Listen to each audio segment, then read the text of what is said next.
Consider the South Key Marine Terminal, Rhode Island nonprofit corporation for grant in the amount of almost $34.5 million to use for the development of a port at the South Key and East Province. With that, I will turn it over to, and we have one. So I'll turn it over to Jeff. Where's the door open, please? Oh, sorry. So this is the South Key. The board has already approved a $15 million rebuild allocation for this back in 2019, I believe. And they've also received some site readiness money to the tune of $500,000 up front. This is for the $35 million grant we use for a phase 1 development of the South Key, which is 10 acres and 1 berth. Total project cost is estimated at about $42 million. So 35 plus some additional equity. We are partnering with Rhode Island Waterfront Enterprises folks, who were the lead sponsor for the rebuild. The grant will be administered by Commerce Corporation, and we will grant that money in a sub-grant to a nonprofit board that will be running the operator and the manager of the South Key. So they'll be in receipt of the monies, and we will be the ones managing those funds, for lack of a better word. So we're asking for approval to issue this grant.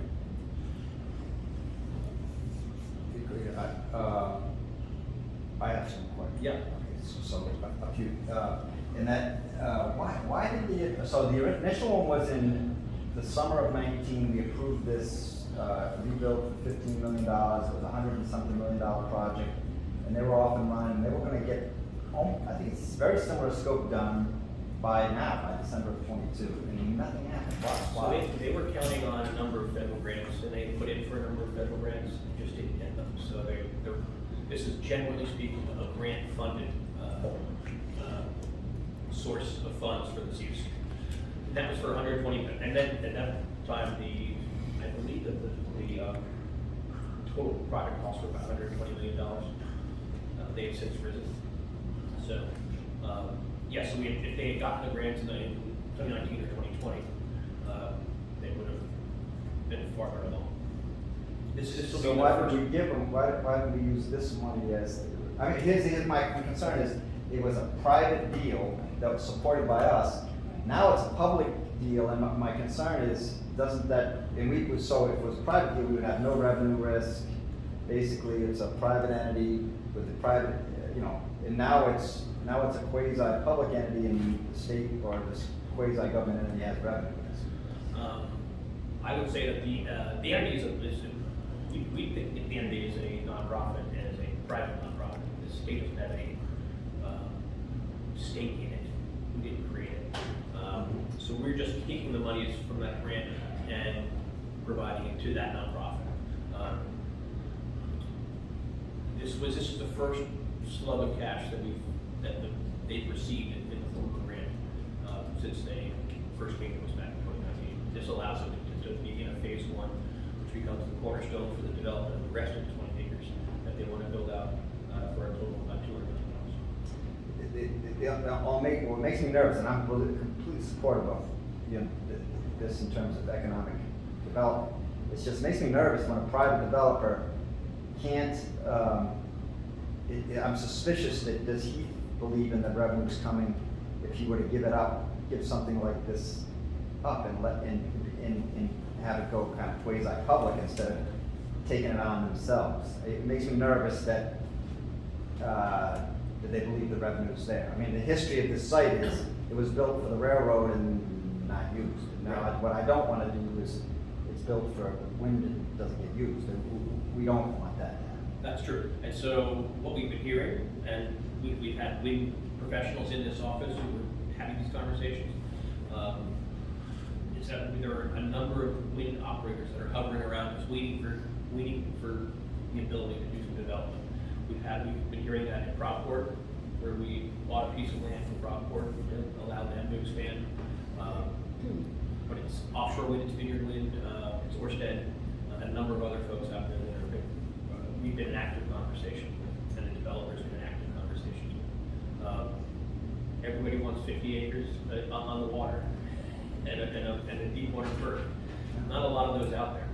So we're in a pretty enviable position, given the fact that it's a larger site, and also has enough clearance under the bridges to bring these big foundations out through into the open ocean, which some of the ports in Massachusetts do not have that same advantage.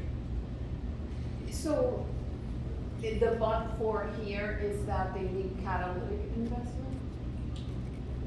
So, This is a little different, Yeah. this is not a but-for test, it's not under a statutory commerce program. Okay. This is a grant, so in other words, the legislature's already appropriated Okay. and approved the grant for this use. So it's a Okay. little different in that sense. Okay. It's not a true but-for analysis that you would do in a regional. So our session. usual Yeah. don't apply, okay. Okay. But, so so would you consider It's a this like grant. PPP, a It's a- public-private partnership? Yeah, it's a grant. so- It's a grant. It's ultimately, it's a grant to the entity. It's a nonprofit entity. So it's not, in the true sense, it's not a PPP, so to speak. In I other see. words, from a legal standpoint, I in see. terms of design, where you would have a true integration. Right. You have a separate nonprofit here that's going to be a grant administration. So that's just different in terms of the oversight. And so the way the nonprofit was structured is similar to the way Proudport is structured. I don't know if you're familiar with the Proudport No. structure. So Proudport is the owner of the Providence Port, right? Right. And it has retains a terminal operator. But it's a private nonprofit company Yeah. that has various appointments of the board. I believe EOC is one of the appointing entities because of the fact that there was land purchase under, a bond referendum that was voted on, approved by the voters. There'll be a similar structure here. There'll be one person appointed by EOC, there'll be one appointed by the city, another appointed by the landowner, so you have three, and then two will be chosen by those three. So you have essentially public input on the board itself.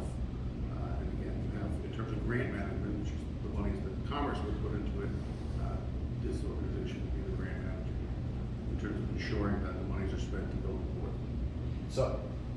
So, Mike, I could get your answer, you feel good about that, because the P3s it's shaky whether they're allowed in the state of Rhode Island.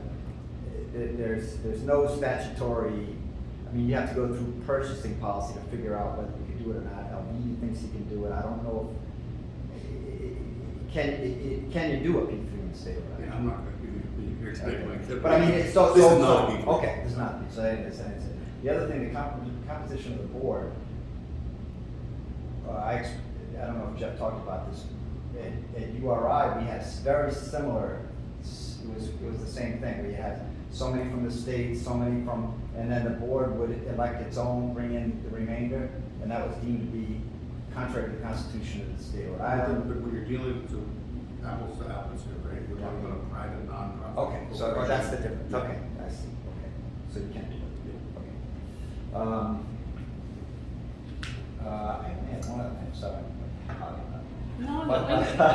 the only other thing I asked, what happens when do we start paying, you say it's private, but who's paying, I thought the state was paying, but you're saying that the nonprofit entity is what's paying the lease payments on an annual basis? and they're also negotiating the lease. Yeah, so there needs to be a lease negotiated, and as you know, like, we typically negotiate a ground up lease on a development project. You have a development period, approval period, and you get to the end, and then you start paying your lease payments. Yeah. That's what you would expect in this situation. I see. But there's no cash flow to that revenue we're gonna pay it.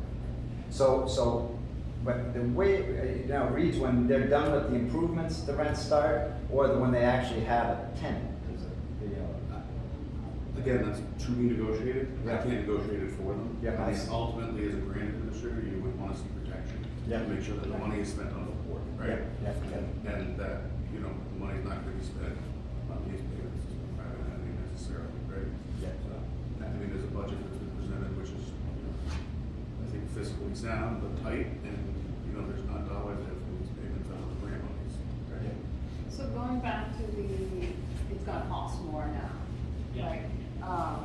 So it's gonna cost more now, but in a year or two, we don't know. We have no way of knowing where that is, but if it does it go back to, the Senate to appropriate more funds, or where do those monies come from?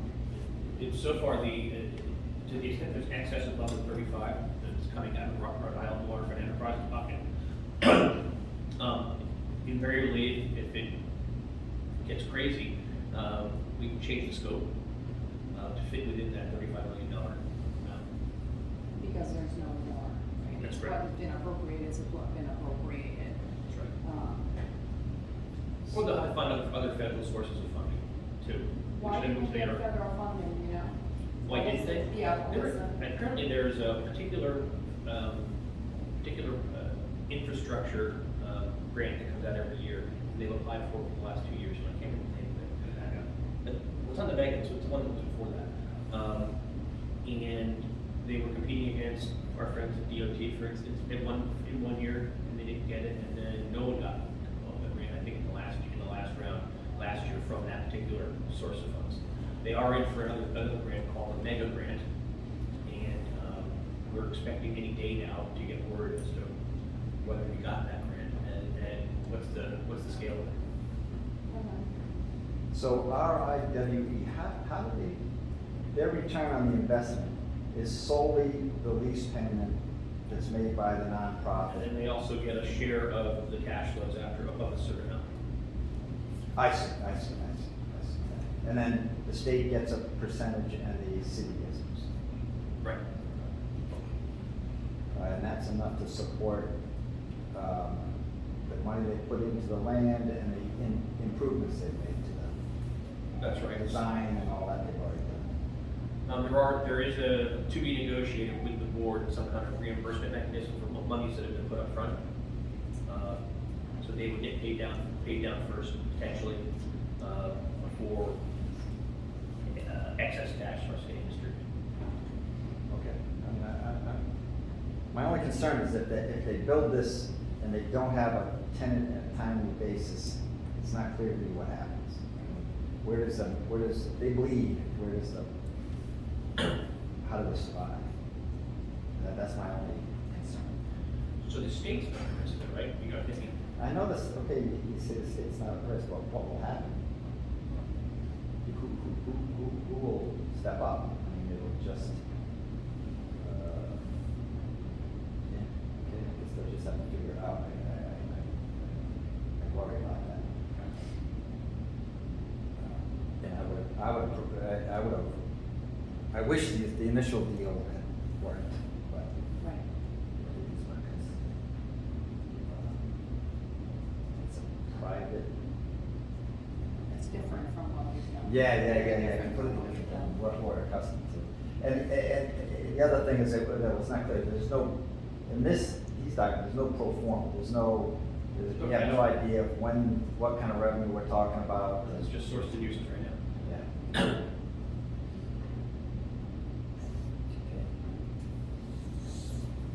I think, on the positive, a lot of jobs in this industry, this is the core of our blue economy. I think it's important. I'm not correct, I think the deal has some issues, but I think it's worth the risk. What do you think? I think it's an important step. It's a big project and it's a little bit, not fully developed what we're used to seeing, a lot more solid and a lot of, of our boxes that we check to see what we're looking for, but it's a different deal. It's a grant. It's not a rebuild. It's Yeah. not a. And it's Yeah. infrastructure. And it's a federal grant, And right? it's infrastructure. It's federal, Yeah. Okay, I'm out of questions. Good job. Just a motion. Just a motion. Okay, is there a motion to recommend the board grant to South Key Marine Terminal as presented to the committee? So moved.